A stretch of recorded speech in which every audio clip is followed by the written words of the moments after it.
Hi guys, ரொம்ப நாளுக்கு அப்புறம் ஒரு வாய்ஸ் ஓவரோட ஒரு வீடியோ போடலான்ட்டு காலையிலே மொபைலில் எடுத்து சரி கேம் ஆடலான்ட்டு ரெடி பண்ணிட்டு பக்கமாக இப்பரில் தான் விளாண்டோம்.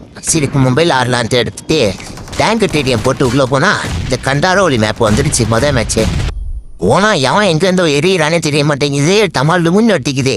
சரின்ட்டு போய் ஒரு இடத்துல கவர் எடுத்தா வந்துட்டான் ஏறிட்டு. அதுக்குள்ளே பார்த்தா இன்னொருத்தவன் குண்டா போட்டா முடிச்சு விட்டான்.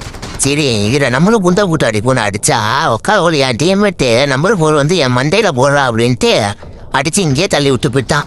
நம்பர் 4நாலே ஒரு அளவுக்கு கிறிஸ்துவ வேலை தான் பார்ப்பாங்க போல. சரின்ட்டு எரி குண்டை எடுத்து இல்லை பக்கமும் அடித்து விட்டுஞ்சி எல்லாம் கில்லாக எடுத்துக்கிட்டு இருந்தேன். ஆனால் என் டீம்மேட்டுங்க எல்லாம் என்னதான் பண்ணிட்டானுங்கன்னே தெரியல. நான் மட்டும் உயிரை கொடுத்து அடிச்சுக்கிட்டு இருக்க மாதிரி இருந்தது. ஆத்தா அவனுங்க எதிர்த்தையுமே வெளியே வரமாட்டானுங்க. முட்டை விட்டுட்டு உட்காந்துருக்கானுங்க உள்ளேயே. அந்த கண்டெய்னர் தாண்டுவானான்னு இருக்கானுங்க. சரி ஏறி அடித்த வேலைக்கு ஆகாதுன்னு நேர போட்டு முடிஞ்ச அளவுக்கு ஏதோ கில்ல அடிச்சுக்கிட்டு இருந்தேன். அப்புறம் பார்த்தா சரி என்னதான் இவனுங்க பண்ணுறானுன்னு பார்த்தா எல்லாம் ஏதாவது செவத்தை நக்கிட்டு உட்காந்துறானுங்க. வரண்டாவா ஏற நம்ம டீமில் போட்டு அடிச்சு விட்றானுங்க. நம்பாளுங்க அதுக்கு மேலே சாகுறானுங்க போய்.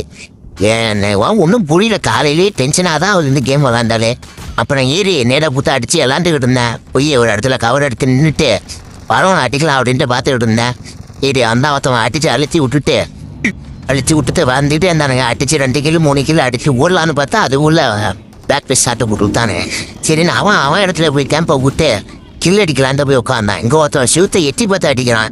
நான் இங்கே தாண்டா இருக்கேன் அப்படின்ட்டு மறுபடியும் போய் அதே இடத்துல உட்காந்து போட்டு அடிச்சு அழுத்துறான். எட்டி பார்ப்பான்னு தெரியும். அவனை போய் மண்டையில போட்டு சாட்டு போட்டு முடிச்சு விட்டுட்டு நான் மட்டும்தான் கில் அடிச்சிருக்கேன். என் டீம்மேட்லாம் என்னதான் புரிஞ்சிட்டு இருக்கானுங்கன்னு தெரியல. ஆனால் எனிமி டீம்மேட்டெல்லாம் வெறித்தனமாக ஆடுறானுங்க.